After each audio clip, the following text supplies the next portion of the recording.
Ok, então hoje nós vamos iniciar aqui Tito, capítulo 2, versículo 11. Vou estar lendo aqui, irmãos.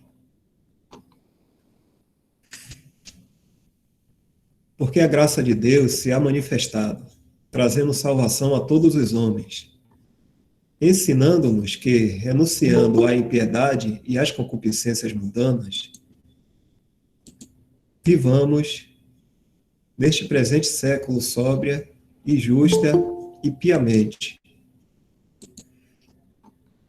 aguardando a bem-aventurada esperança e o aparecimento da glória do grande Deus e nosso Senhor Jesus Cristo, o qual se deu a si mesmo por nós para nos remir de toda a iniquidade e purificar para si um povo seu especial, zeloso de boas obras.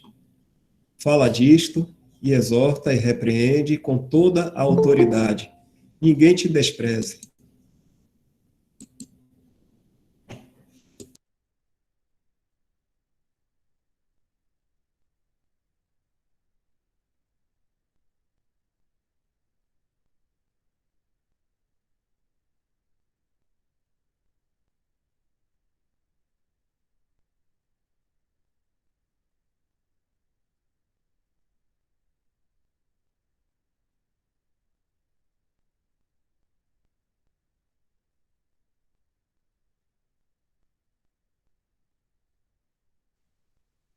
Não lembrar de 2 a João, perdão, 1 a João capítulo 2.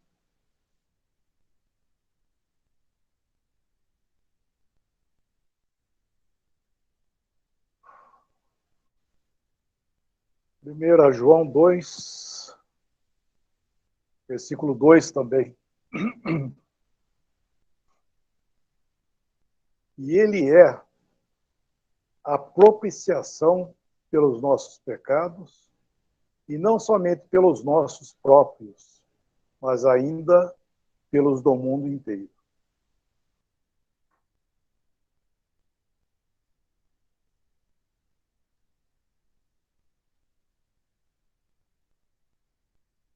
Esse é o versículo 11 do nosso capítulo. Ele está falando justamente esse pensamento aí sobre propiciação. Que a graça de Deus se ha manifestado a todos os homens. Então, essa é a graça de Deus que realmente estendeu a todos os homens. É assim como a obra de Cristo ali que nós vemos anunciada em João, que é para todos. É o suficiente para todas, para que todos creiam e se salvem, né? Ou seja, existe a capacidade para todos, assim, em termos de eficácia, de eficiência da obra de Cristo. Ele é para todos. Então, é isso que ele está falando aqui. E se manifestou a todos os homens.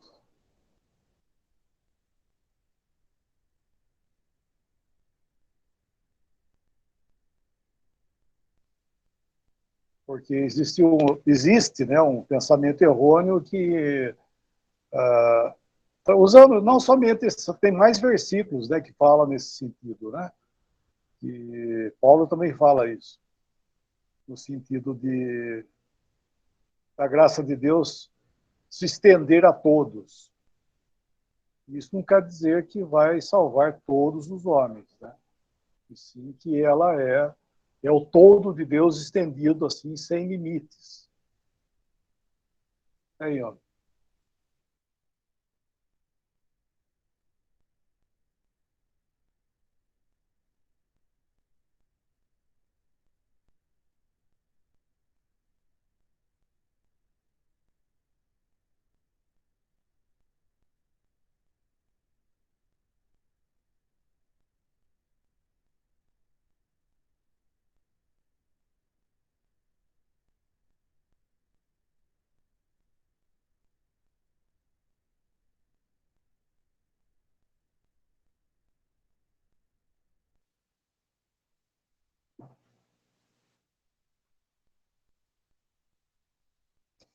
Então, primeiramente, aqui nesse versículo 11, nós vemos que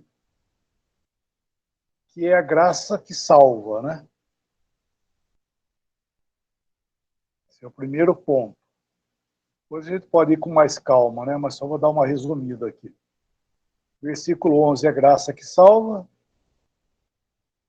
Versículo 12 é a graça que ensina, que educa.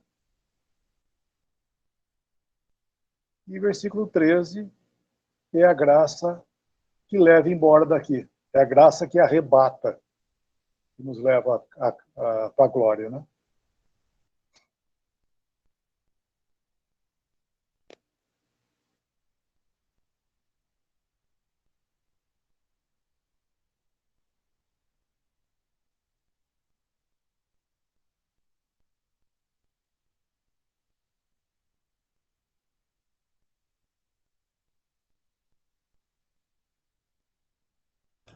A lei, ela não tinha graça, né?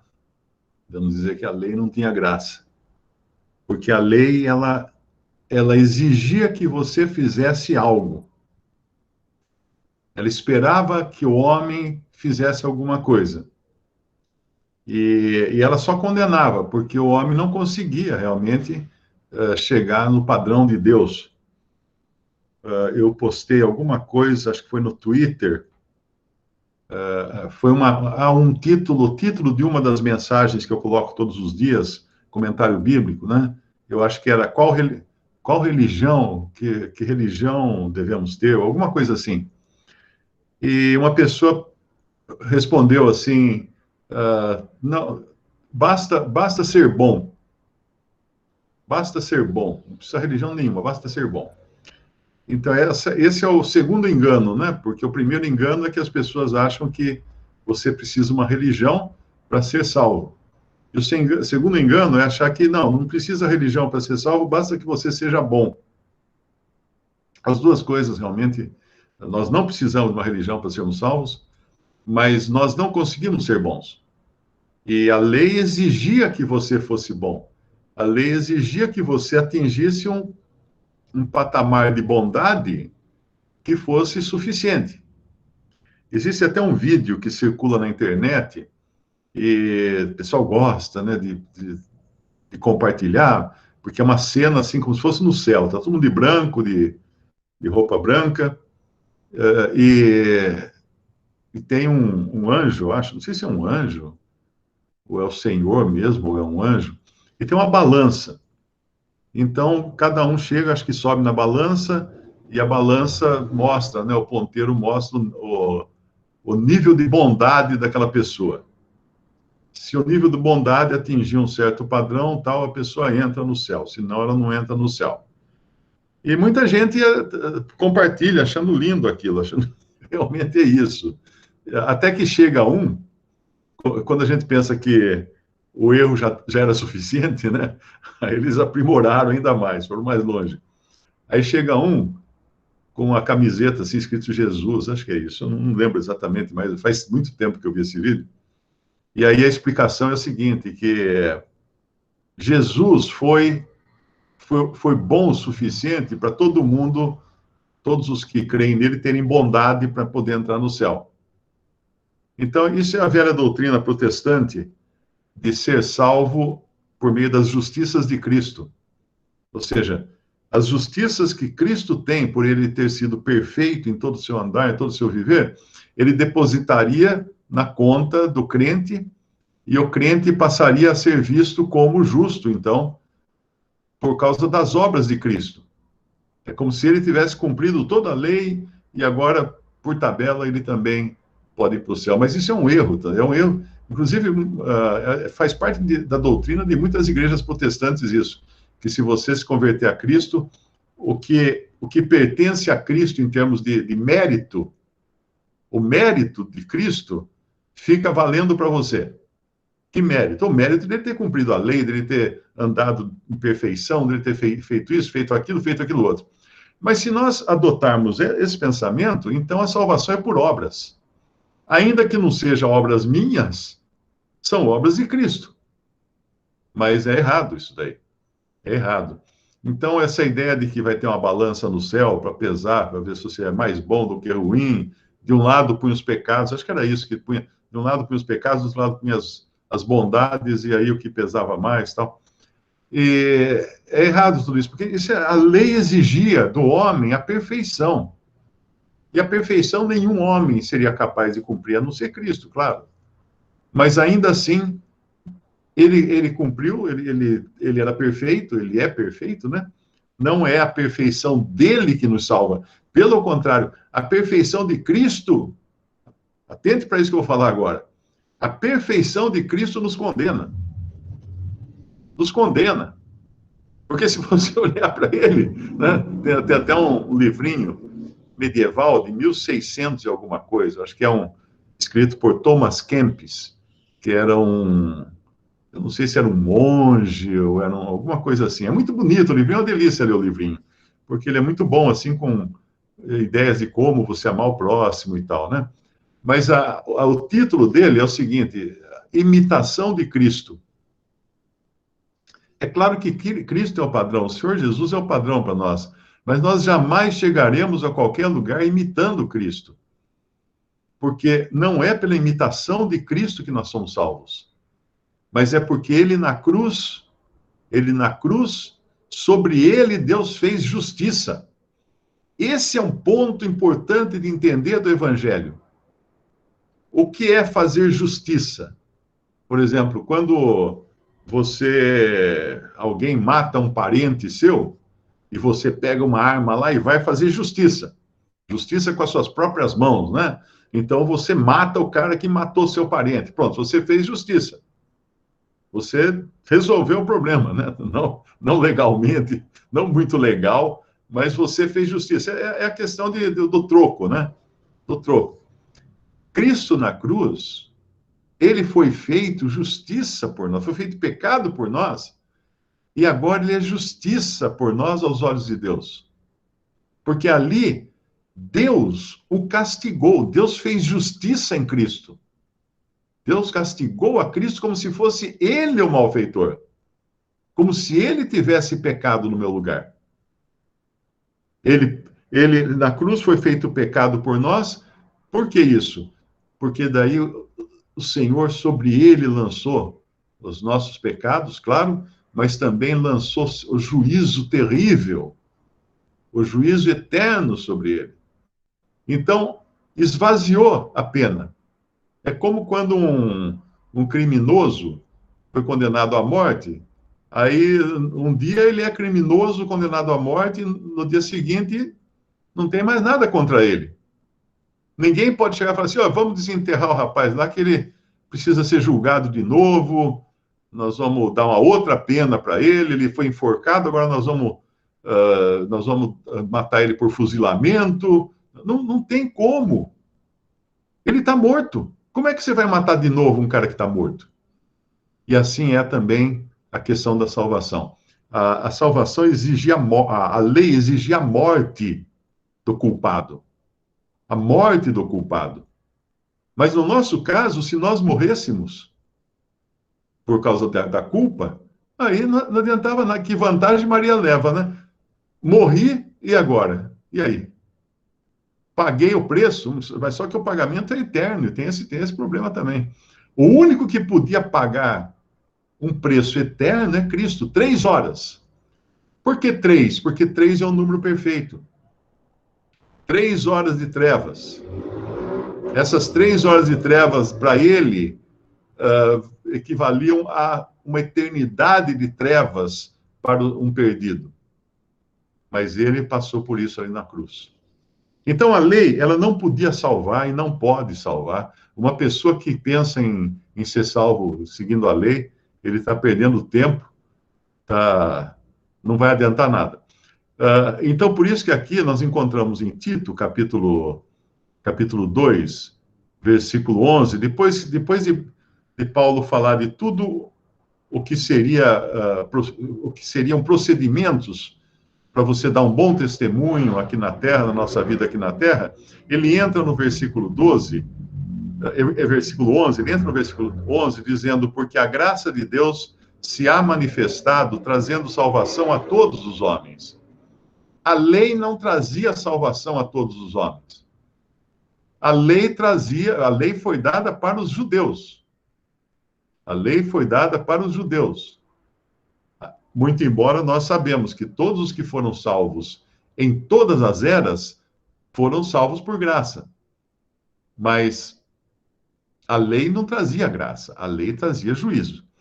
Então agora Deus se manifestou, a graça de Deus se manifestou, trazendo salvação a todos os homens. Então não é mais só os judeus, não é mais só um povo. Não, é a todos os homens, mas não no sentido de que todos serão salvos. Ela oferece a todos os homens a salvação, mas somente aqueles que realmente creem em Cristo, que aceitam Cristo como seu Salvador e Senhor, são salvos. E é no versículo 12 que está a grande diferença, em Tito 2,12, ensinando-nos que, renunciando à impiedade, isso é uma coisa, e às concupiscências mundanas, isso é outra coisa, vivamos nesse presente século sóbria e justa e piamente. O que é renunciar à impiedade? O que é impiedade? Impiedade é a negação, é você negar que exista alguém acima de você. Você negar uma direção, alguém dirigindo você. Você negar a Deus, você negar um poder maior sobre você. Você viver na independência de Deus. Isso é impiedade. Pecado, que é pecado? É impiedade. Pecado é impiedade. É viver à parte de Deus. Isso é impiedade. Então, renunciando a isso, renunciando a essa independência de Deus e as concupiscências mundanas, o que são concupiscências? São desejos extremos das coisas que atraem nossa carne. E quando a gente fala coisas que atraem nossa carne, pode ser qualquer coisa. Qualquer coisa que para o mundo tem valor, nós vamos colocá-la no lugar certo. Então, agora aqui, não é mais... Ele não está mais falando no versículo 12 de, vamos chamar assim, de técnicas de etiqueta, como as que ele deu nos versículos anteriores, para os velhos, para as velhas, para as moças, para os jovens e para os servos. Não são técnicas de etiqueta. O que fazer, o que não fazer. Agora aqui, é aceitar uma mudança que o Espírito Santo vai fazer em nós. Não é mais assim, eu posso fazer isso, eu posso fazer aquilo.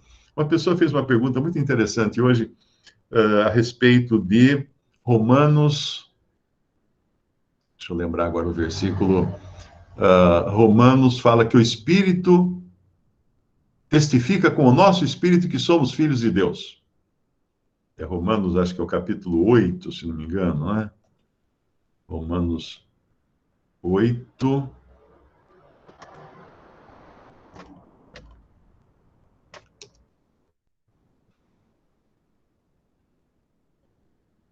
Romanos 8,16. No versículo anterior, ele fala assim, porque não no versículo 15, um pouco antes. No versículo 14, porque todos os que são guiados pelo Espírito de Deus, esses são filhos de Deus. Porque não recebestes o espírito de escravidão, para outra vez estardes em temor, mas recebestes o espírito de adoção de filhos, pelo qual clamamos, Abba, Pai. O mesmo Espírito testifica com o nosso espírito que somos filhos de Deus. Esse versículo é magnífico, né? O que quer dizer que o mesmo Espírito Santo, testifica com o nosso espírito, com o meu espírito? Então, o homem é espírito, alma e corpo. Hoje também uma pessoa perguntou, mas Mário, quem foi? O Batista falou numa live que o incrédulo não tem ainda o Espírito. Claro que o Batista estava falando do Espírito Santo, para você explicar para o rapaz, que o incrédulo não tem realmente o Espírito Santo, mas ele tem o Espírito próprio, o Espírito humano, porque o homem é formado por Espírito, alma e corpo, e na Bíblia é sempre nessa ordem. Espírito vem primeiro, porque é a parte mais elevada do homem, alma e corpo. O Espírito, aquela parte que os animais não têm, só os seres humanos têm, que faz o intercâmbio com Deus, que é capaz de fazer intercâmbio com Deus. A alma é a parte dos sentimentos, a parte da razão, a parte das emoções, que isso os animais têm também. Animais têm emoções, animal tem alma. E o corpo, que é o hardware, né? Que expressa todas essas coisas. Um animal, quando morre, ele perde o corpo e perde a alma, porque acaba ali, não tem duração. O homem não acaba, porque o homem tem espírito. Ele é um ser espiritual também. Então, aqui, quando eu expliquei para esse rapaz, então, que era justamente isso, né? O que o Batista aqui dizia na live é que o incrédulo não tem o Espírito Santo, mas ele tem o Espírito dele, o Espírito humano. E aqui em Romanos 8,16, o mesmo Espírito testifica com o nosso Espírito que somos filhos de Deus. Como que é esse diálogo? Esse diálogo. O Espírito Santo conversa com o nosso espírito e nos dá a certeza de que somos filhos de Deus. É uma coisa interna. É uma coisa interna. Não adianta falar assim, não, você tem que decorar o texto tal para você saber que você é filho de Deus. Não, não. No momento que você creu em Cristo, no momento que você foi salvo, recebeu o selo do Espírito Santo, o Espírito Santo agora vai dar a você essa capacidade de ter um diálogo, de ter uma comunicação entre o Espírito Santo e o seu espírito. E aí você vai ter a certeza, realmente, eu sou filho de Deus. Você vai ter sentimentos de um filho de Deus, como um filho tem sentimentos do seu pai, não é? Você vai ter, vai ter sempre aquela, quando você peca, você vai ficar triste, porque o Espírito Santo vai ficar triste, e você também vai ficar triste. Quando você se alegra no Senhor, o Espírito Santo vai ficar alegre, você vai ficar alegre também, porque agora você tem ali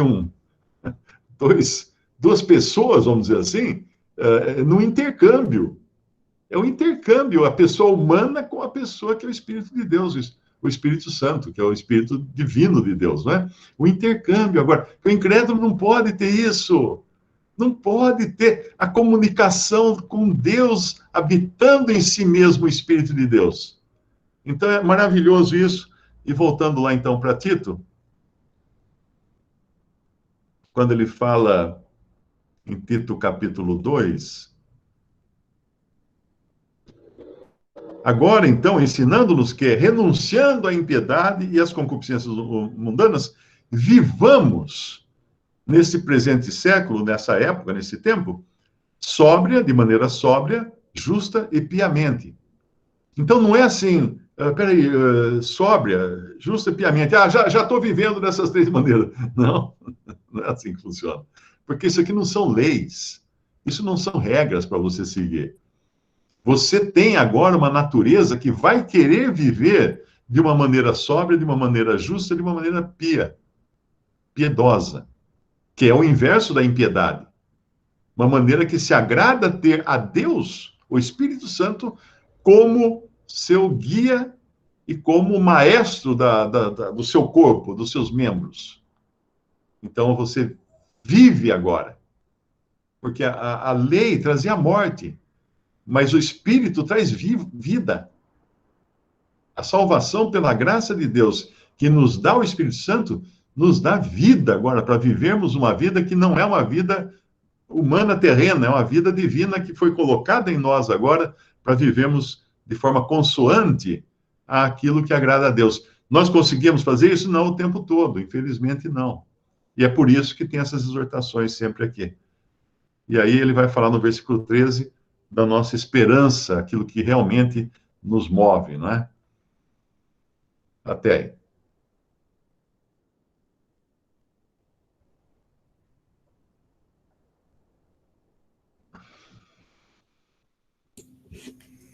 Mário, e os irmãos também, Lemão precisou sair, mas não foi nada demais não, é que a filha dele chegou de São Paulo. E daí, manda pedir desculpa a todos aí, e teve que sair da live.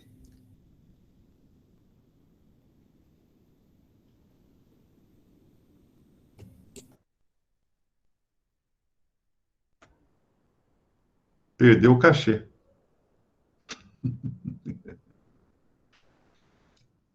Bom, vamos continuar então. Eu ia deixar para o Lebão falar isso aqui.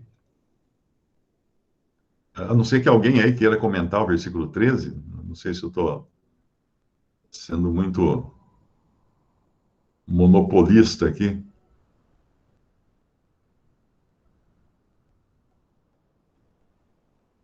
Bom, vou dar uma pincelada no versículo 13 e depois a gente pode abrir para perguntas também, não é? O versículo 13, Tito 2,13, aguardando a bem-aventurada esperança e o aparecimento da glória do grande Deus e nosso Salvador Jesus Cristo. Eu não sei exatamente, eu confesso que aqui eu fico um pouco confuso sobre o que ele estaria falando. Porque nós temos a esperança, a bem-aventurada esperança do crente, é o encontro com o Senhor Jesus Cristo nos ares. E o aparecimento da glória, ou a manifestação da glória do grande Deus e nosso Salvador Jesus Cristo, é quando ele vem e todo olho verá. Quando ele desce daí já com a igreja. Alguns irmãos podem, talvez, achar que aqui esteja falando do arrebatamento e outros achar que esteja falando da vinda de Cristo. Mas, como ele fala em duas coisas aqui, a bem-aventurada esperança e o aparecimento da glória do grande Deus e nosso Salvador Jesus Cristo, eu acho que não seria errado nós acharmos que é o pacote todo. Porque nós precisamos ter aqui também o sentimento que o Senhor Jesus tem. Seria errado um cristão viver na expectativa de ser arrebatado.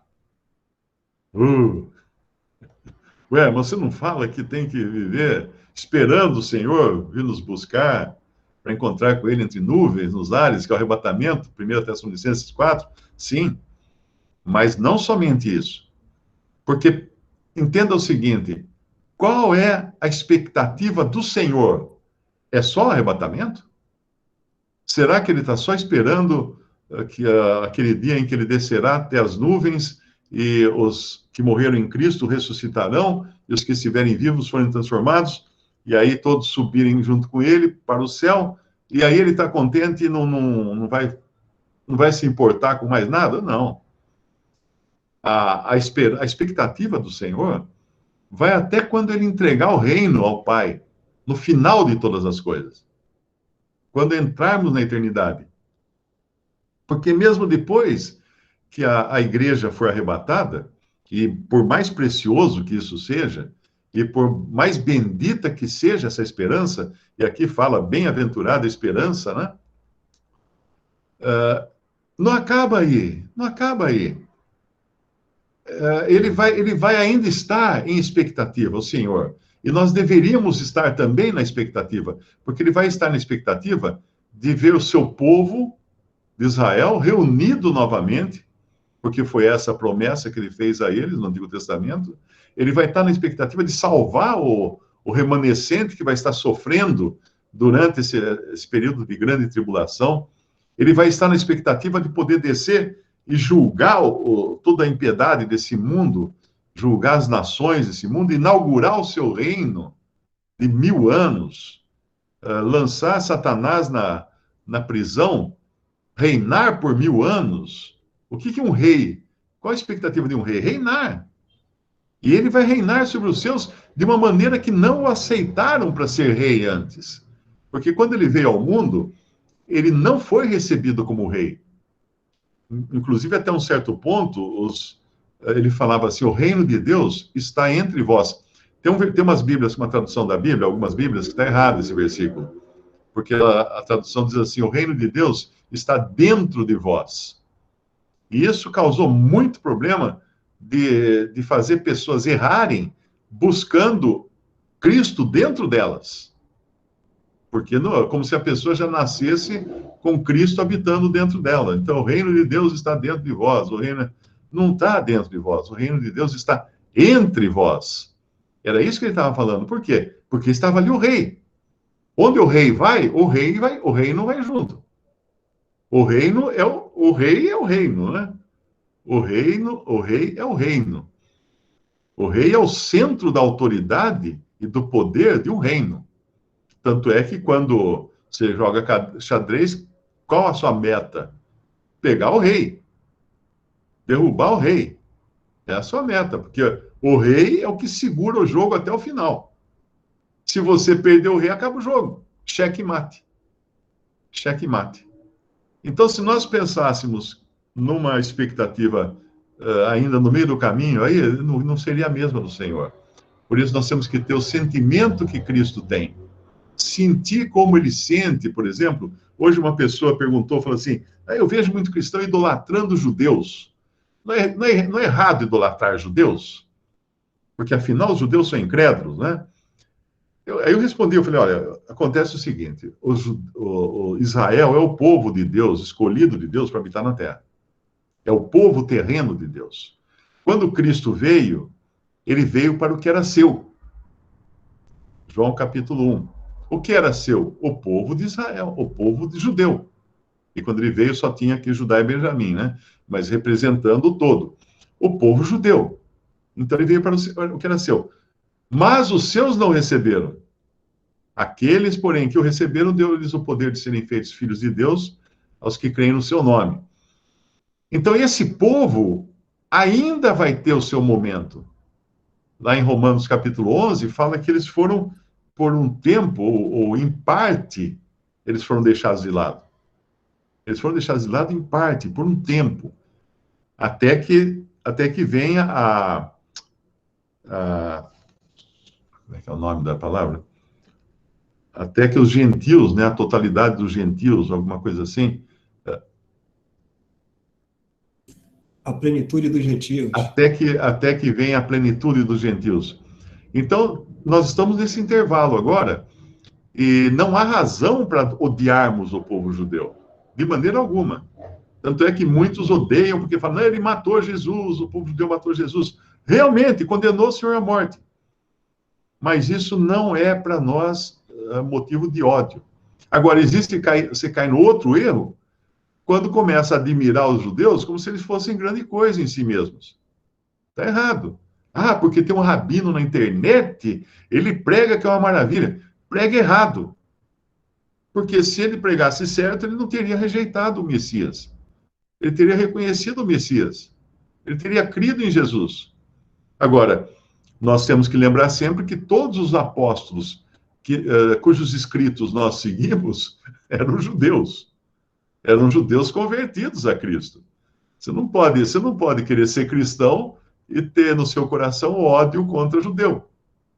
Porque então você tem que parar de ler a Bíblia. Não só o Novo Testamento, a Bíblia inteira. Porque a salvação vem dos judeus. O Senhor Jesus falou para a mulher samaritana em João capítulo 4. A salvação vem dos judeus. Foi uma mulher judia que Deus escolheu para trazer o filho dele ao mundo. Então, se por um lado é um erro, você querer idolatrar judeus, porque, né, e querer usar as roupinhas que eles usam, aquelas coisas todas, por outro lado, é um erro também ficar com ódio contra antissemitismo, né, ódio contra os judeus e tal. É claro que você não precisa concordar com tudo que eles fazem, porque eles fazem muita coisa errada. Muita coisa errada os judeus fazem. E muitos dos problemas do mundo também foram gerados por judeus. Se você vê o mesmo comunismo, o socialismo na Rússia, os judeus estavam envolvidos naquilo. Então, não vamos misturar as coisas, né? Deus tem um povo querido para o coração de Cristo, que ele virá para salvar esse povo. Então, continuando, a expectativa do Senhor é um dia também libertar esse povo que estará sofrendo grandemente na terra durante a grande tribulação, porque daí a igreja já terá sido tirada da terra, e introduzir esse povo na terra prometida. Não foi a promessa que Deus deu lá no começo da Bíblia? Que haveria uma terra para eles habitarem em paz? Um reino na terra para eles viverem em paz? Foi essa a promessa. Essa promessa não se cumpriu ainda. Nós não podemos querer achar que a promessa é para a igreja, como alguns católicos e protestantes acham que A salvação é você poder habitar numa terra perfeita, com Cristo reinando e todo mundo vivendo maravilhosamente, como tem aquelas revistinhas de Testemunho de Jeová, todo mundo fazendo piquenique, né? Os caras vão cansar de fazer piquenique na gravura, assim, tá todo famílias por famílias, assim, reunidas, né? Uma cestinha de piquenique, num campo bonito, cheio de flores e borboletas, e as famílias são reunidas, inclusive, pela etnia. Então, tem uma família de japonês, uma família de africanos, uma família de caucasianos. Isso é horrível, isso é a ideia errada, completamente errada. Como tudo mais da Testemunha de Jeová está errado, né? Mas mesmo os protestantes, eles têm uma ideia assim, de viver num mundo de paz. E aí eles procuram apressar esse reino. Como? Tomando nas suas mãos o empenho de trazer paz a esse mundo. Por isso que você vê tantos misturados com política, cristãos misturados com política, cristãos misturados em manifestações, às vezes até contra o governo, fazendo um monte de coisa que é totalmente contrária ao papel do cristão, cuja cidadania não é terrestre, é celestial. É celestial. Pensa no seguinte, hoje eu pensei numa coisa, até postei também uma frase sobre isso. Se realmente o papel do cristão fosse melhorar esse mundo e eliminar as injustiças e livrar também aqueles que estão passando por problemas, é claro que tudo isso faz parte da atitude do cristão individualmente, né?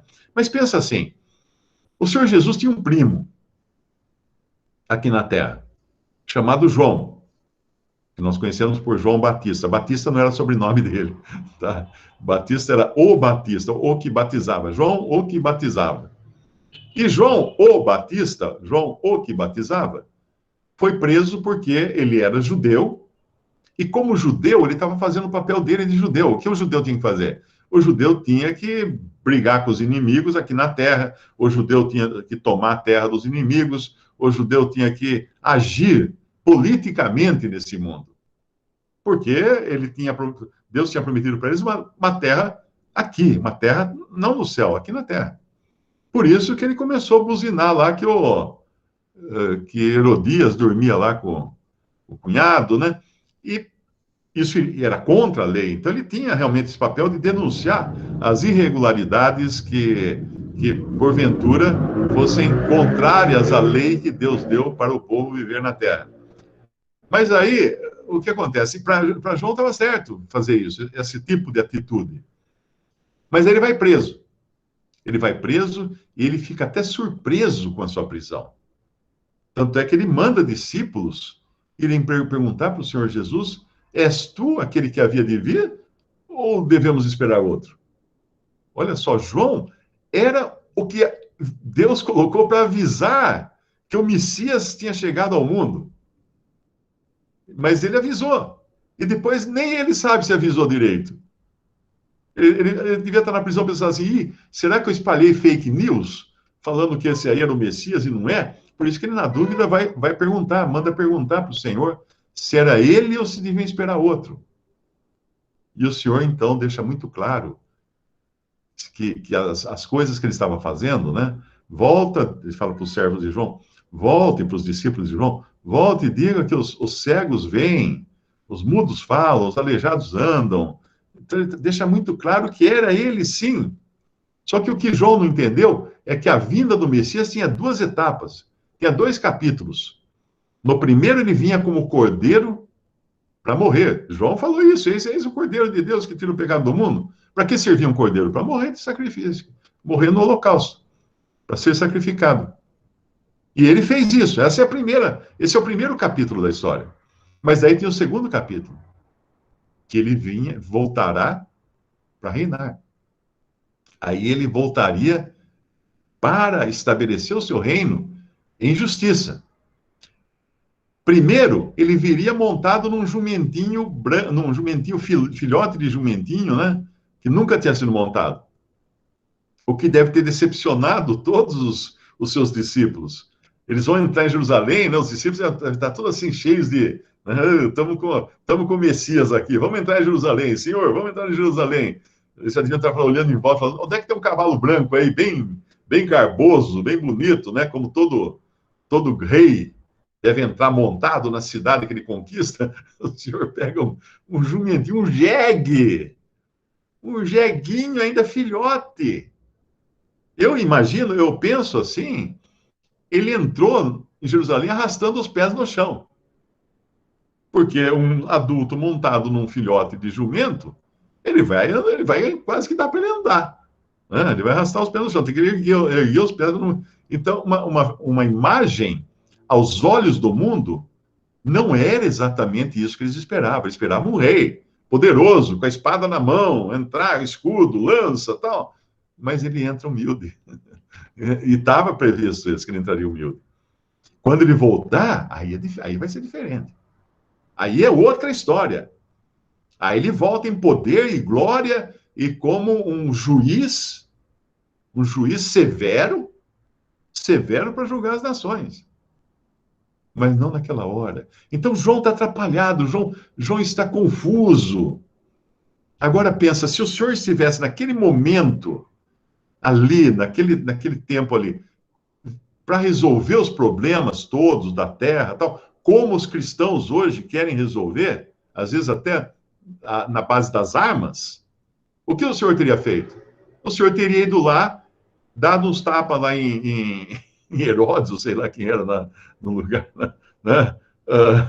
E falar, solta o meu primo aí, ó. O que vocês estão fazendo aí? Prendendo o meu primo? De jeito nenhum, pode soltar meu primo, senão eu vou arrumar para vocês aqui. Não. Ele podia ir lá tirar João da prisão? Claro que sim. Ele não tirou Pedro da prisão depois? No outro contexto, daí? Claro. As portas se abriram. Por que João tinha que ficar preso? Porque era preciso, o próprio João tinha falado, é preciso que ele cresça e eu diminua.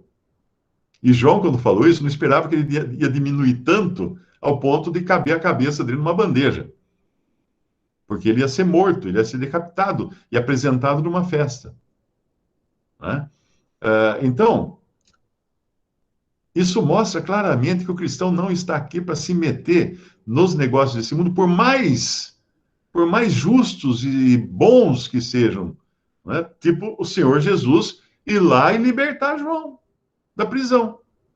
Não é verdade? Não seria justo. Você tem um primo na prisão.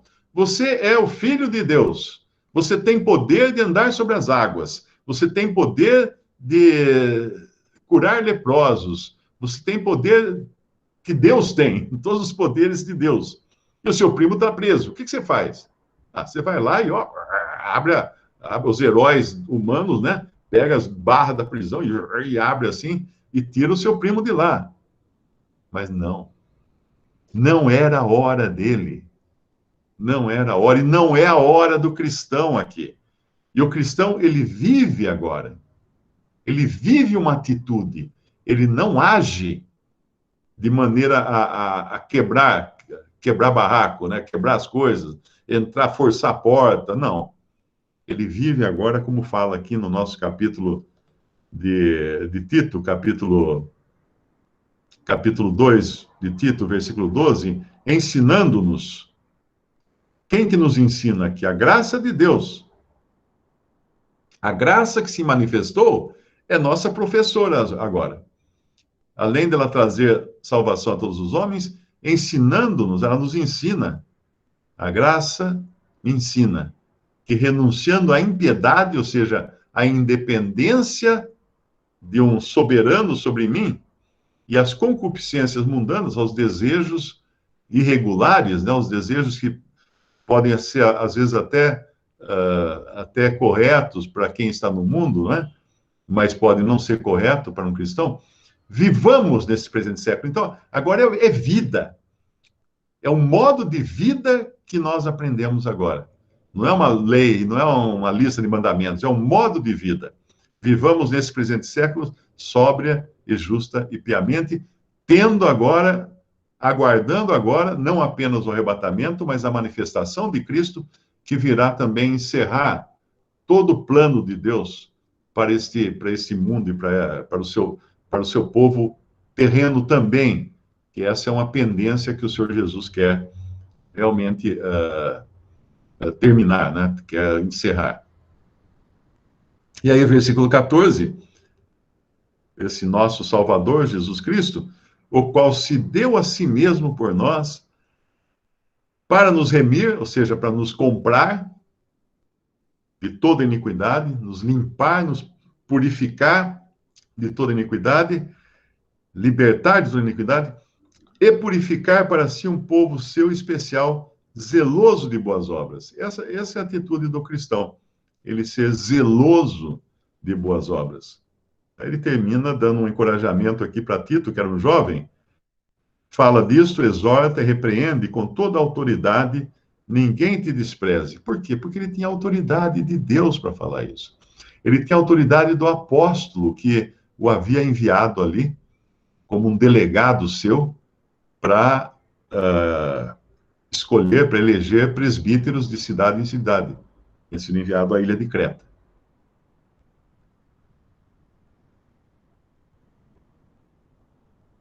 Até aí alguém.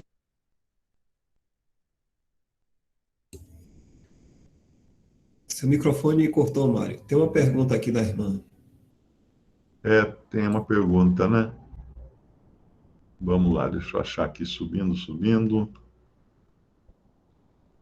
Boa noite, boa noite, boa noite. Não, eu não estou achando aqui. Lá no final, irmão. No finalzinho. O povo de Israel vai viver eternamente na terra? O povo de Israel vai viver durante 1000 anos na terra. E também os gentios, porque a salvação no Antigo Testamento, quando em nenhum momento Deus esqueceu dos gentios. Porque ele prometia que os gentios também seriam incluídos nessa graça, nessa bênção e nesse reino. Ele ia reinar sobre judeus e gentios. Então você encontra, tem vários versículos, principalmente nos Salmos, que falam dos gentios, todas as gentes, né, participando, mesmo depois nos profetas, quando fala que virão a Jerusalém trazer ofertas, fazer adoração, virão de todos os lugares a Jerusalém para adorar.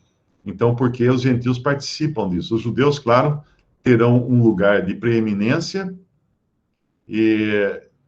sobre os gentios, porque os gentios falarão assim, que irão querer pegar na veste de um judeu, vão querer aprender com um judeu.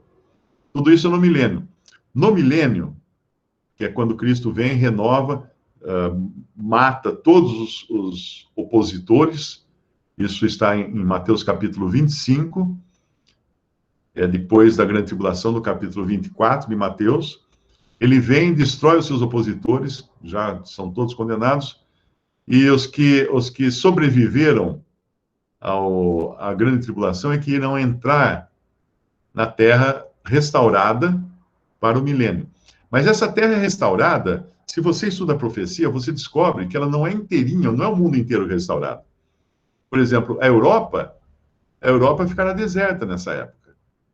A terra da Europa e provavelmente as Américas também, porque as Américas são extensão da Europa, no sentido de a Babilônia, né, a terra que um dia teve o privilégio de conhecer o cristianismo, mas o renegou. Algumas outras regiões, tipo a região ali onde é hoje a Mônaco não é Mônaco. É para baixo de Israel um pouco, esqueci agora. Do outro lado do rio ali, é um povo que não quis receber os israelitas, não quis que os israelitas atravessassem a sua terra. Será que é Edom? Não lembro agora. Ali vai ser também um charco. Porque essas más atitudes que os povos tiveram em relação ao verdadeiro povo de Deus terreno, que são os judeus, serão lembradas. Então, você vai encontrar terras muito mais abençoadas no Oriente, né, do que no Ocidente, durante o milênio. Mas aí, o milênio, nunca se esqueça disso, as pessoas viverão no milênio não ressuscitadas, não com uma nova natureza. Serão as pessoas que sobreviveram à grande tribulação. E a ideia, por exemplo, de que todos os salvos vão habitar na Terra por 1000 anos, e que 1000 anos seria apenas simbólico, que a eternidade seria todo mundo morar na Terra fazendo piquenique lá, que eu descrevi, com a cestinha do lado. Essa ideia é totalmente errada e absurda, porque pensa o seguinte: quantos salvos existem ao longo de todas as eras? Muito mais do que caberia nesse planeta. Imagina se ressuscitar todo mundo que foi salvo e querer colocar no planeta Terra, e já excluindo o Ocidente, que a profecia fala que será terra onde será raro encontrar um homem, será terra de chacais. Como é que você vai botar tanta gente? Não vai ter muita gente.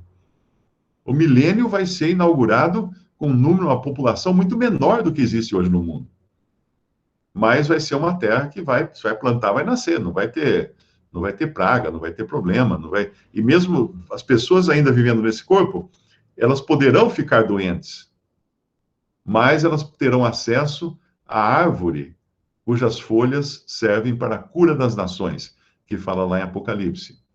Então, aquilo que você via o Senhor Jesus fazendo durante a sua estada aqui, tipo alimentar a multidão, curar a multidão, fazer milagres, sinais, maravilhas, tal, ele estava dando um trailer do filme. É quando você assiste o trailer do filme, eles mostram os melhores momentos, né? Para você assistir o filme depois. Era o trailer. Ele mostrando o que ele vai fazer, como ele vai cuidar do seu povo durante o milênio. Quando ninguém vai ter fome, ninguém vai sofrer doenças, ninguém vai sofrer guerras, até que acaba o milênio, acaba o tempo do milênio, porque ele liberta Satanás, que ficou preso, e num instante, Satanás reúne um exército magnífico para combater o Cristo e combater o povo de Deus que está em Jerusalém, que está em Israel. Mas de onde ele pegou essa gente toda? Não se esqueça que durante o milênio nasceram crianças. 1000 anos, nasceu criança para dedéu. É muita criança que nasce em 1000 anos. Esses que nasceram, cresceram e nunca conheceram realmente o Senhor, muitos deles, pelo menos, né? Ao ponto de, não, claro que eles sabiam que se pecassem, seriam mortos na mesma hora, como será no milênio, né? Quem pecar vai ser morto, haverá juízo a cada manhã. Mas eles ficaram enrustidos, porque não tinha tentação também. Com Satanás preso, eles não eram tentados. Mas a hora que Satanás é solto, na mesma hora, pim, todo mundo se revela. E aí Satanás reúne essa multidão para guerrear contra o povo de Deus, e o Senhor desce do céu e, num instante, não vai durar muito, não. É uma guerra instantânea, em que o Senhor desce com os seus santos, e só ele luta. Só ele luta. Quando você vê o Senhor falando que ele vem do céu com seus anjos e santos, tal, você pensa assim, então ele vai ganhar porque tem muito mais gente, né? Não precisa de muito mais gente. É só ele que luta. Ele vem com aquela multidão toda, mas só ele que luta, só ele que pega na espada. E aí elimina todos esses. Ele vai então daí fazer a limpeza geral, né? Satanás vai ser preso, já está lá na prisão, no Lago de Fogo, agora não é prisão mais, não é no abismo, mas é no Lago de Fogo, e lá já estão a besta e o anticristo, que vieram do tempo da grande tribulação, e aí ele vai destruir essa terra com fogo. Aí tudo que existe, todas as obras dos homens, todas as coisas são destruídas com fogo. E Deus então criará um céu, novos céus e nova terra. Novos céus para aquela população que já estava no céu, formada por judeus convertidos antes do tempo da igreja, gentios convertidos antes do tempo da igreja, crianças em idade, que morreram em idade sem poder ter entendimento para crer, abortos, todos esses abortos que fazem por aí hoje, eles estão todos no céu. Uma mãe que, por exemplo, não que tenha abortado porque ela quis abortar, mas mesmo que ela tenha abortado e depois se converteu, ela não precisa se desesperar, porque vai encontrar com seu filho lá. Vai se encontrar com seu filho no céu. Então, todos esses habitarão nos novos céus. E todos os que estavam morando na terra habitarão na nova terra. E nós não sabemos como será, porque aí todos estarão realmente transformados para viver num tempo sem tempo. Porque Deus vai destruir a matéria como nós a conhecemos e vai criar tudo novo. E nós não fazemos ideia do que é tempo sem tempo. Porque até o nosso corpo precisa de um tempo para viver. O nosso coração bate. Tudo no mundo bate. Tudo no mundo é pautado por vibrações, não é? E o mundo é um relógio. O planeta Terra é um relógio. Um cristal de rocha, por que você acha que eles usam cristais em computador? Todo computador tem um cristal. Todo relógio eletrônico tem um cristal. Porque o cristal tem um tipo de qualidade que, se você coloca uma corrente elétrica nele, ele vibra. Mas ele vibra sempre na mesma frequência. Ele vibra numa frequência sempre regular. Por isso que tudo que você tem de eletrônico é comandado por um cristal. Já pensou nisso? O maestro, você já viu aqueles pianos que você tem aquele metrômetro? Eu não lembro o nome, parece uma capelinha de madeira assim, aí você dá corda, aí tem um negócio que faz assim, tec, tec, tec, tec, tec, tec, tec, tec. Aquilo ali que ajuda o pianista a tocar, não é? Tudo no mundo tem aquele negocinho fazendo assim, tec, tec, tec, para as coisas funcionarem. Desde o nosso corpo, a nossa mente, as células, tudo está sob a regência. Sob a regência. E um cristal é um exemplo dessa regência que acontece no mundo também. Não sei se eu respondi a pergunta. Respondi, né? Agora eu estou com um cliente lá que já deu sinal que ele já engatinhou a caminho do banheiro. Eu tenho que ir lá. Aqui, viu, Mário? Hã? Deu para ouvir daqui, viu? Deu para ouvir o sino, hein? Bom, é a hora então de cuidar dele. Nós estamos no horário também, né? Ou não? Tá tranquilo, Mário, viu? Deixa eu ir lá ajudar ele então. Bom, vocês então continuem aí o estudo. A gente vai estar encerrando aqui, mas fica à vontade. Só para deixar aqui já certo, né? Deixa eu ver aqui. A gente entra no capítulo 3. Na próxima. Deixa eu já ir lá então. Tchau. Até logo, Mário.